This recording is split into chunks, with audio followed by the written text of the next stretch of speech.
Jesus versus o sábado. Muitos argumentam que Jesus preparou o terreno para o abandono do sábado e para a adoção do domingo como dia santo e dia do Senhor.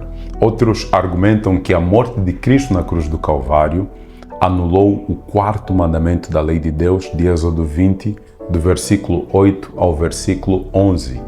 Uma das perguntas que eu mais recebo no meu Instagram é: Camupa, o sábado ainda está em vigência ou já é obsoleto?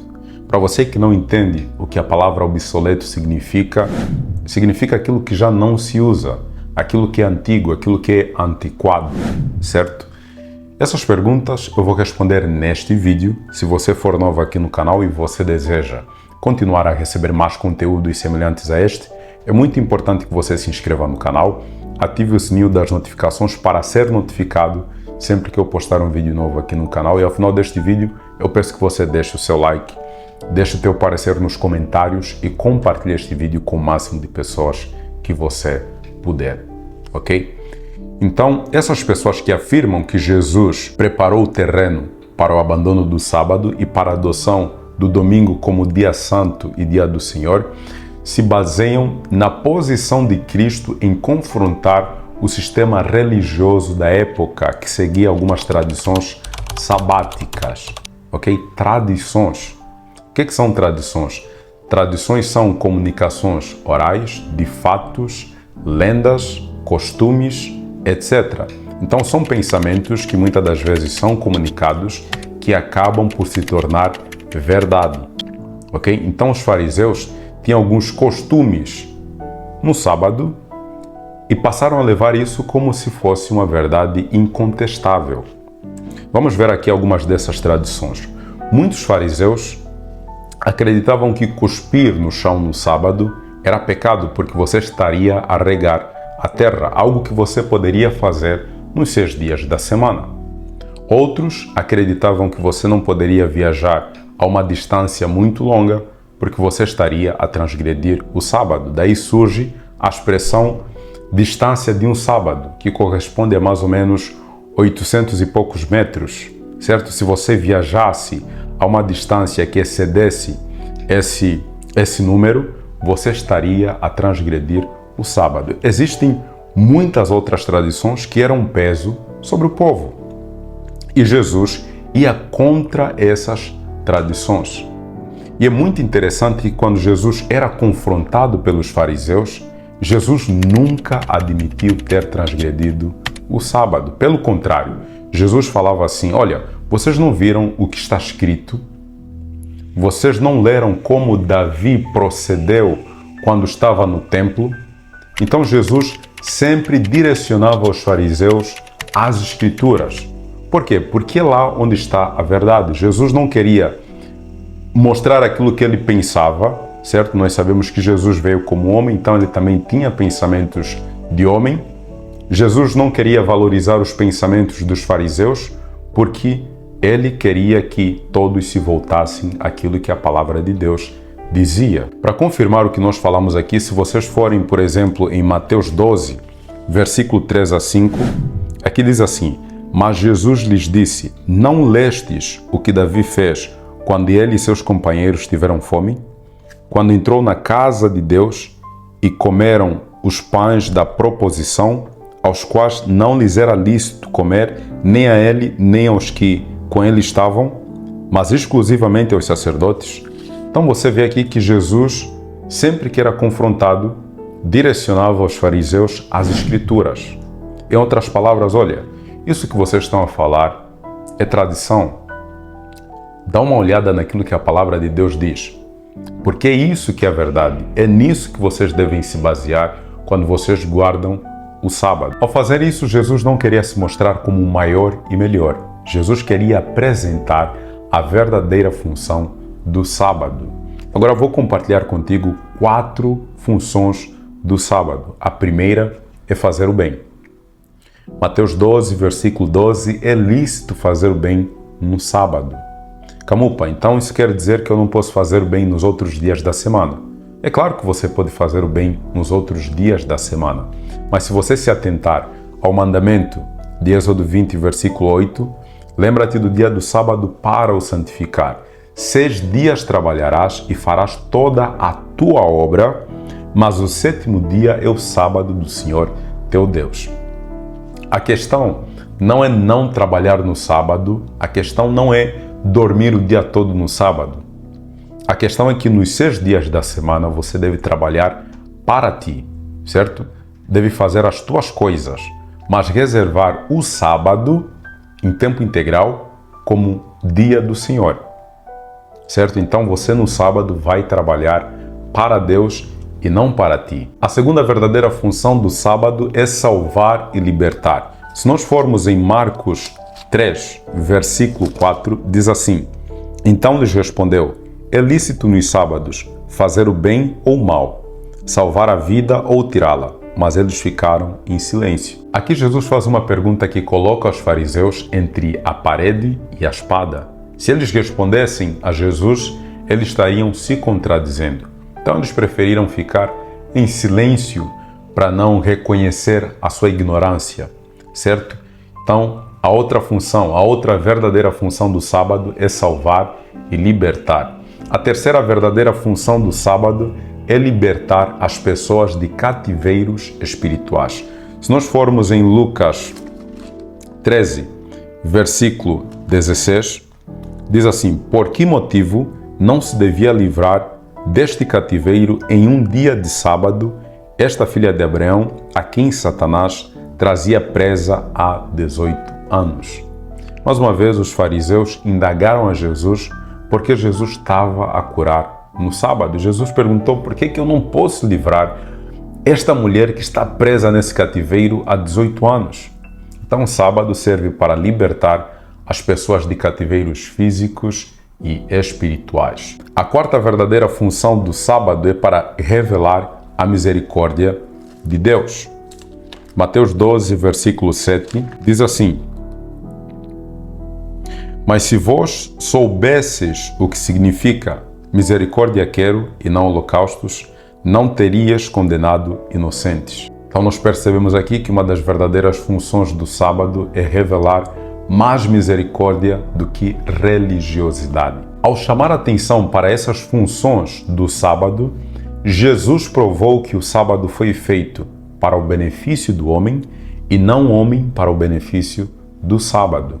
Nós encontramos isso em Marcos 2, versículo 27. É interessante que nesse texto a palavra fazer, que é a palavra ginomai, nos remete à criação do sábado, enquanto a palavra homem, que é a palavra anthropos, sugere a função do homem nesse dia. Ao fazer isso, Jesus volta ao princípio, em Gênesis. Por quê? Porque Jesus considera que a lei do princípio é suprema. E é isso que muitos irmãos não entendem. Deixa eu te apresentar um argumento que é muito bom. Esse argumento é muito bom. As pessoas normalmente dizem assim: a morte de Cristo na cruz do Calvário aboliu ou anulou o 4º mandamento da lei de Deus, de Êxodo 20, do versículo 8 ao versículo 11. Vamos pensar aqui no objetivo da morte de Cristo na cruz do Calvário. É para a remissão dos pecados daqueles que creem e daqueles que vierem a crer. O objetivo da morte de Cristo na cruz do Calvário é ir contra o pecado, é acabar com o pecado, certo? Agora, se você pensar na lei do princípio, você vai ver que o sábado surge no modelo perfeito da criação de Deus, certo? O sábado surge antes do pecado, o que não faz muito sentido a morte de Cristo na cruz do Calvário acabar com o sábado, porque o sábado vem muito antes do pecado. Agora, quero te apresentar aqui um outro ponto também para você pensar. A morte de Cristo na cruz do Calvário, segundo esses irmãos, a morte de Cristo na cruz do Calvário acaba com algo que foi criado antes do pecado. Mas a morte de Cristo na cruz do Calvário não acaba com as dores de parto que uma mulher sente. Por quê? Porque depois do pecado, Deus diz à mulher que vai multiplicar sobremaneira as dores em meio à gravidez, em meio a dores, a mulher dará luz. Então, como é possível a morte de Cristo na cruz do Calvário anular o sábado, que faz parte do modelo perfeito da criação de Deus, e não anular as dores de parto da mulher? Como é possível a morte de Cristo na cruz do Calvário não anular o esforço que o homem faz para obter o seu sustento. Porque em Gênesis 3, versículo 19, Deus diz: no suor do teu rosto comerás o teu pão, até que retornes à terra, porque tu és pó, do pó foste formado e ao pó voltarás. Como é que a morte de Cristo na cruz do Calvário anula o sábado, que faz parte do modelo perfeito da criação de Deus, mas não anula a morte, que é consequência do pecado? Certo? Romanos 5, versículo 12, por um só homem entrou o pecado no mundo, e pelo pecado a morte. E assim a morte passou a todos os seres humanos, porque todos pecaram. Romanos 6, versículo 23, porque o salário do pecado é a morte, mas o dom gratuito de Deus é a vida eterna em Cristo Jesus. Camupa, mas isso vai anular as dores de parto a longo prazo? A verdade é que depois que Jesus voltar, nós já não vamos nos casar. Então já não vai ter mais a reprodução. Nós vamos nos olhar como irmãos, certo? Agora, sobre a morte, como é que você pode colocar algo em longo prazo para algo que você cortou agora? Vamos pensar assim, você cortou o sábado agora, ok? Jesus morreu na cruz e acabou com o sábado. Mas na morte você vê isso a longo prazo. Não faz sentido. Então, se o objetivo da morte de Cristo na cruz do Calvário é a remissão dos pecados daqueles que creem e daqueles que vierem a crer, não faz sentido a morte de Cristo na cruz do Calvário atuar sobre algo que foi feito antes do pecado. Eu vou abordar aqui um outro ponto que eu ouço muito as pessoas a usarem e particularmente eu não gosto. Eu não gosto por quê? Porque este ponto de vista coloca Jesus como criação e não como criador. E nós sabemos que Jesus esteve na criação. A propósito, João 1, versículo 3 diz que todas as coisas foram feitas por intermédio dele e sem ele nada do que foi feito se fez. Esse texto é muito forte. Eu fico um pouco chateado quando eu ouço as pessoas a falar assim: Jesus é o nosso descanso. É claro, Jesus é o nosso descanso, certo? Mas as pessoas fazem confusão porque aí elas já colocam Jesus como sendo o sábado. Só que o sábado é uma criação. Se você for em Gênesis 2, versículo 2 a 3, você vai ver que o sábado faz parte da criação. Certo? Então elas reduzem Jesus à criação. Certo? Agora, eu entendo que Jesus é o nosso descanso. É por intermédio de Jesus que nós podemos voltar ao princípio, que nós podemos se beneficiar das bênçãos que Deus proferiu no sétimo dia sobre o sétimo dia, ok? Então, Jesus é o nosso descanso? Sim, Jesus é o nosso descanso, mas há uma distinção entre Jesus e o sábado. O sábado é criação e Jesus é o nosso Criador. É muito importante que nós saibamos diferenciar. É por intermédio de Jesus, de acordo com Hebreus 4, é por intermédio de Jesus que nós temos acesso às bênçãos do sábado da criação, ok? Então não vamos aqui misturar as coisas. Jesus é o Criador e o sábado é a criação. Bom, mais uma vez, muito obrigado por você ter assistido a este vídeo. Se você for novo por aqui e você gostou deste conteúdo, você quer continuar a receber mais conteúdos semelhantes a este, é muito importante que você se inscreva no canal, ative o sininho das notificações para ser notificado sempre que eu postar um vídeo novo aqui no canal. Bom, compartilhe este vídeo com o máximo de pessoas que você puder. Eu sei que você faz parte de muitos grupos do WhatsApp, então vou pedir para você pegar no link deste vídeo, colocar lá nos grupos do WhatsApp, que você vai ajudar muitas pessoas a entenderem a verdade do sábado. Repito, o meu objetivo não é te converter a nenhuma denominação cristã. Meu objetivo é fazer com que você entenda a verdade sobre o sábado, que tem sido transferida, que tem sido ensinada como uma tradição, certo?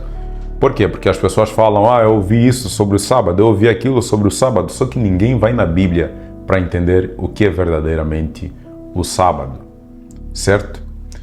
Bom, é isso. Te vejo no próximo vídeo. Que Deus te abençoe.